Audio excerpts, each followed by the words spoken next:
I thought it was just dinner at my boss's place, until her roommate closed the door behind me and said, with a quiet smile, "You're not leaving tonight." I still remember the moment I saw the message pop up on my phone. "If you're free tonight, come over for dinner. I owe you a proper thank you for finishing that project." It was from Clara Bennett, my boss. I must have read the text 3 times before answering. Clara wasn't the type to invite people into her personal space. She was the one who stayed late at the office without complaint, the one whose kindness showed in small gestures. A cup of coffee placed on your desk during crunch time, a word of encouragement when you needed it most, but she kept her private life sealed tight, as if behind glass. That evening, the city felt quieter than usual. A pale winter moon hung low as I followed the narrow street leading to her townhouse. The air smelled of rain-soaked pavement and wood smoke drifting from distant chimneys.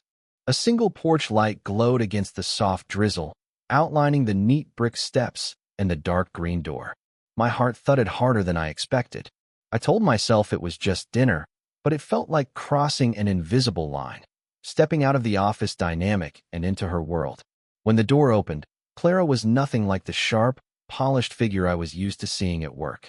Her hair, usually pinned neatly, was loosely gathered at the back, a few strands falling free around her face. She wore a soft oatmeal-colored sweater and dark jeans, simple yet elegant. The sight of her like that, calm, at home, somehow stole my breath for a second. "Ethan, come in," she said, her voice lower, gentler than in the boardroom. As I stepped inside, she reached to take my coat, and her fingers brushed my sleeve. The touch was so brief and polite it should have gone unnoticed, but the warmth of it stayed with me. The hallway smelled faintly of cedar and rosemary. A muted glow from lamps cast soft light along the wooden floor, and somewhere deeper in the house I caught the crackle of a fireplace. For a moment, I felt as if I had stepped out of the city entirely, into someplace quieter, almost hidden. I followed her into the living room where everything felt warmly lived in.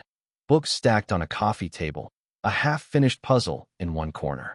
A pair of rain-specked boots rested neatly by the door, not Clara's, I thought. She noticed me glance at them and smiled. "My roommate's home too. I hope you don't mind. She's usually wrapped up in her own projects." Her words barely registered because I was still adjusting to seeing her this way, free of the professional armor she wore at work. I realized I was standing awkwardly near the door, so I stepped farther in, feeling the tension ease slightly as she gestured toward the couch.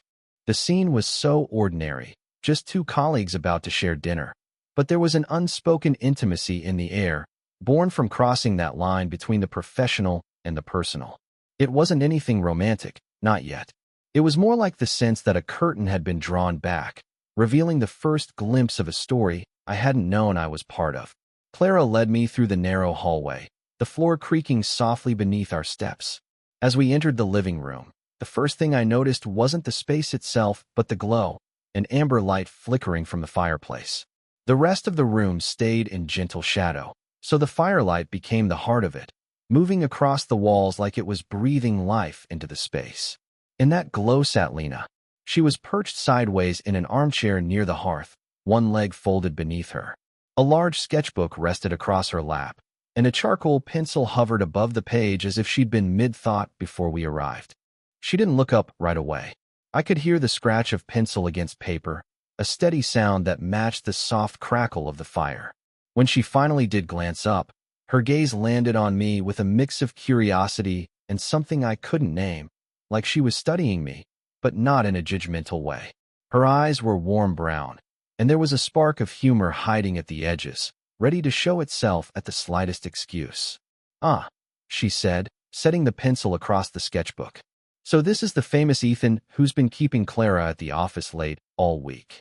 Her voice carried a teasing lilt, but not unkind. I laughed awkwardly, rubbing the back of my neck. Mostly it was the deadlines keeping us late.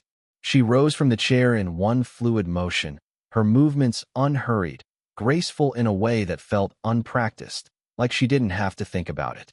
She crossed a few steps toward me and extended her hand. Her grip was firm but not tight, her palm warm against mine, lingering just long enough to feel intentional. "I'm Lena," she said, "the one who keeps this house from turning into a museum of spreadsheets." Clara rolled her eyes at the comment, but there was fondness in the gesture. I caught the fleeting smile that passed between them, the kind only two people who had weathered years of shared stories could exchange. The fire popped softly, sending a tiny spray of sparks up the chimney. Lena's gaze shifted back to me, curious but friendly. "You don't look like someone who came here under protest," she teased. I smiled, finally feeling the first hints of ease. Dinner sounded better than eating noodles alone at my apartment. She laughed, the sound warm and genuine, as if she already approved of that answer. In that moment, I realized something unexpected. Lena's presence changed the room. Clara brought calm and composure, but Lena brought a kind of lightness, an openness that made the air feel less formal. I found myself drawn to her energy even as I stayed aware of Clara's quiet authority nearby. The smell of roasted herbs drifted in from the kitchen, blending with the faint woodsy scent of the fire. Clara excused herself to check the oven, leaving Lena and me by the warmth of the fireplace. For a brief, wordless stretch of time, Lena leaned one elbow on the mantel, watching the flames, her profile outlined by the golden light. She seemed thoughtful, distant, until she glanced back at me and smiled as if she'd caught me staring. Something about that smile felt like an invitation, not flirtatious exactly, but an unspoken offer to be at ease in this house that was both hers and Clara's. It was the first moment I realized I wasn't just a guest at my boss's dinner. I'd stepped into a home that had stories of its own, and Lena was one of them. Clara's dining room was small but warm, the kind of space that felt built for quiet evenings rather than grand occasions. A wooden table sat beneath a pendant lamp with a linen shade, its soft golden light spilling onto neatly set plates. Outside, the drizzle had turned to a steady rain, the sound of it tapping against the window pane in a rhythm that felt almost like background music. I slipped into the seat Clara gestured toward, across from her, diagonal to Lena. The table smelled faintly of polished wood, and I could hear the faint clink of glasses as Clara poured water with her usual careful precision. "Don't let her fool you," Lena said, gesturing toward Clara with her fork as we settled in. "She actually enjoys cooking. Pretends it's a chore so no one at work asks her to bake for office birthdays." Clara's lips curved into the smallest smile, her gaze briefly meeting mine before she looked down at her plate. "Cooking is different when you don't have to feed 30 people. Her voice carried a softness I wasn't used to hearing at work. I found myself noticing little things, the way her hair kept slipping from behind her ear, how her fingers brushed the edge of her wine glass as though lost in thought. The food smelled wonderful, roasted chicken with herbs, a side of caramelized vegetables. As Lena slid a dish of potatoes toward me, her fingers brushed lightly against mine on the ceramic bowl. The touch was brief but somehow grounding, a reminder of the warmth that filled the room. The conversation meandered easily at first, stories about the office, a few light jokes about Lena's art projects that tended to sprawl across the living room floor. But every so often, the laughter would fade, and there would be a pause. The silences weren't awkward. Instead, they carried a quiet weight, as though all three of us sensed there was something just beneath the surface we weren't ready to name. At one point, I glanced at Clara as she listened to Lena describing a recent gallery visit. There was a softness in her eyes that I had never seen before, a kind of pride mixed with affection. It struck me then how different she seemed away from the fluorescent lights of the office. More human, more real. The rain outside deepened, tapping harder against the glass. Candlelight flickered in the slight draft, casting moving shadows across their faces. I caught myself watching the play of light on Lena's cheekbone, the way it slid across Clara's wrist as she reached for her glass. "Quiet suits you," Lena teased suddenly, her gaze on me. I smiled, a little embarrassed. "I'm just taking it in.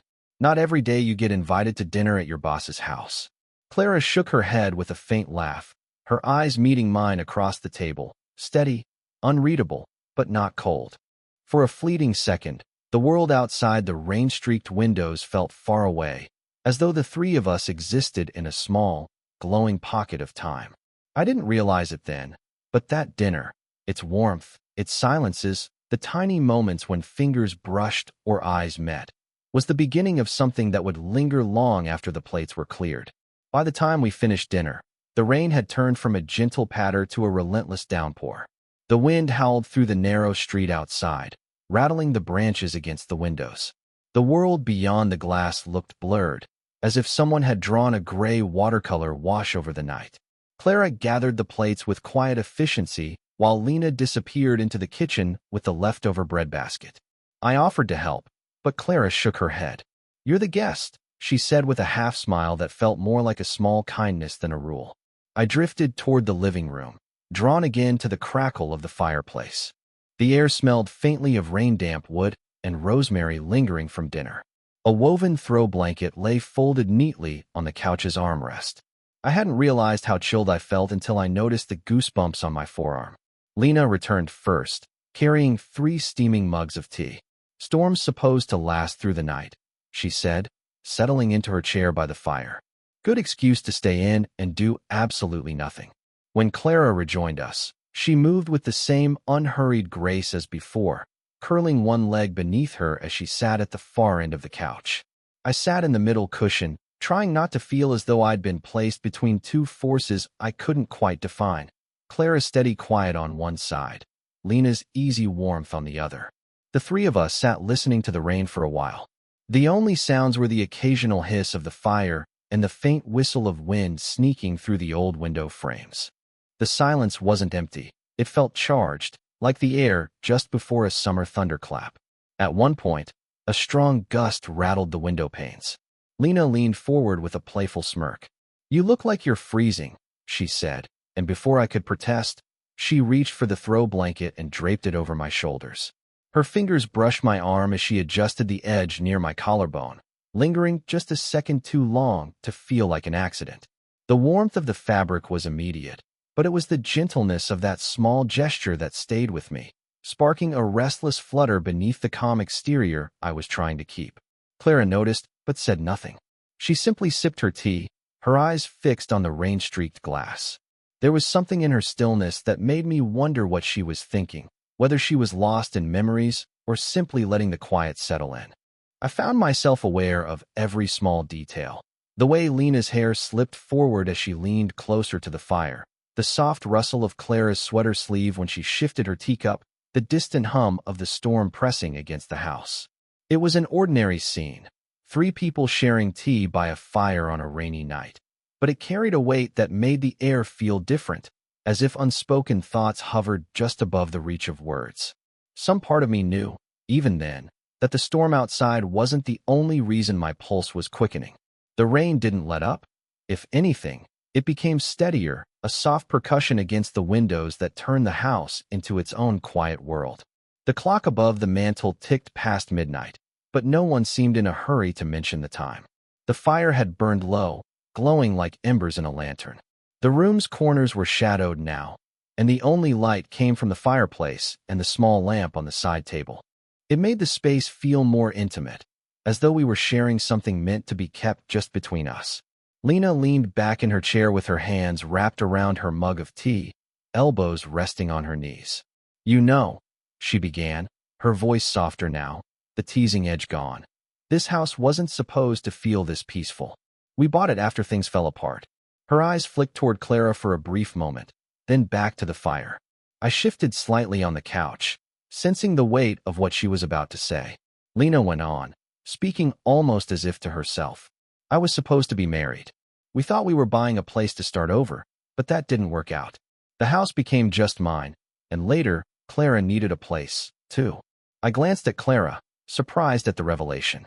She didn't seem offended by Lena's openness. Instead, she looked down at her hands, thumb tracing the rim of her teacup as if the motion kept her steady. "That was years ago," Lena continued, with a small shrug. "But sometimes, when the rain gets like this, I remember the first night I moved in. It was storming just like tonight. I couldn't sleep, so I sat by the fireplace until morning." Clara finally spoke, her voice quieter than I'd ever heard it. "It's funny. I think I came here to escape something too.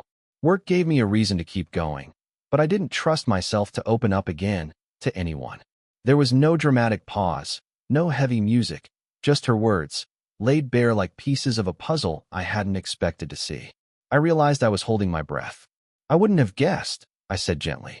"You always seem steady, like nothing could shake you." She offered a faint smile that didn't quite reach her eyes. "That's what you're supposed to see at work. The rest doesn't fit the role." Something about the way she said it, like she'd built a wall so carefully that no one had noticed, made me feel both humbled and strangely protective. Lena broke the heaviness with a playful nudge to my arm. See? Not everything's spreadsheets and deadlines. We're just as human as you, Ethan. The small gesture made me smile, the warmth returning as easily as it had left. I found myself realizing that this wasn't just dinner anymore. I was seeing pieces of them, the hidden ones that they didn't usually share. The storm outside rumbled distantly, but inside, the tension had shifted into something gentler. There was no grand confession or dramatic turn, just three people sitting in the half-light of a dying fire, each carrying their own stories, and for the first time that night, I felt like I belonged there, not as a guest, but as someone who was meant to listen. The storm outside had softened to a steady drizzle by the time the clock nudged past 1 in the morning. The fire was little more than a red glow, and the tea in my mug had gone cold. A hush had settled over the house, the kind of quiet that makes you notice the sound of your own breathing. I shifted forward on the couch, reluctant to break the calm, but feeling I'd stayed long enough.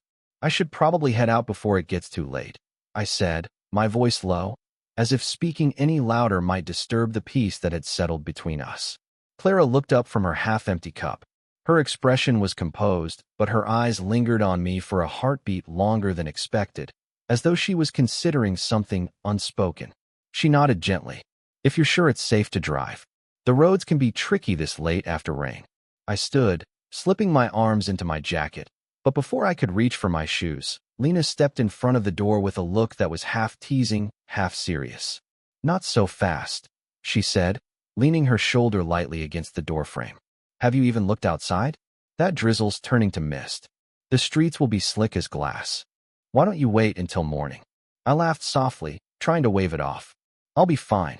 It's just a 10-minute drive. She tilted her head, her smile quirking at one corner. Humor me. It's late, the weather's miserable, and frankly, her eyes softened slightly. It's nicer to have company on nights like this. For a moment, I was caught off guard by the gentle honesty beneath her playful tone. I glanced at Clara, silently asking for her opinion.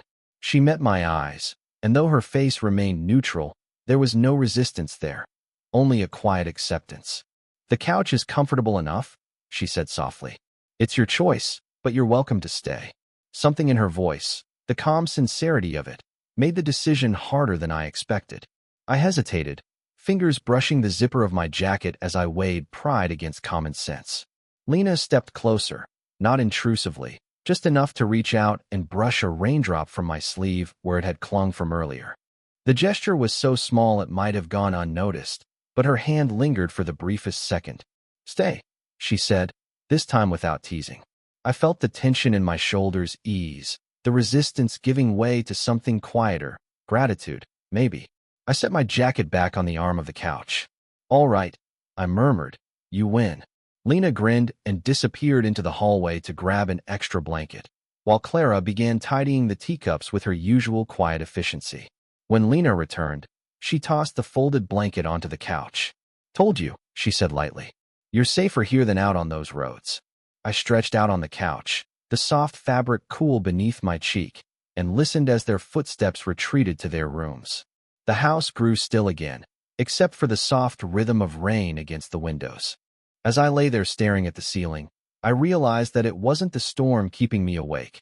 It was the memory of Lena's brief touch on my sleeve and the look in Clara's eyes when she'd said I was welcome to stay. The first thing I noticed when I woke up was the light. It slipped through the thin linen curtains in soft golden stripes, painting pale rectangles across the living room floor. For a moment, I didn't remember where I was. Then the distant smell of fresh coffee and the muffled sound of water running in the kitchen drew everything back. The storm, the fire, the quiet conversations that had stretched late into the night.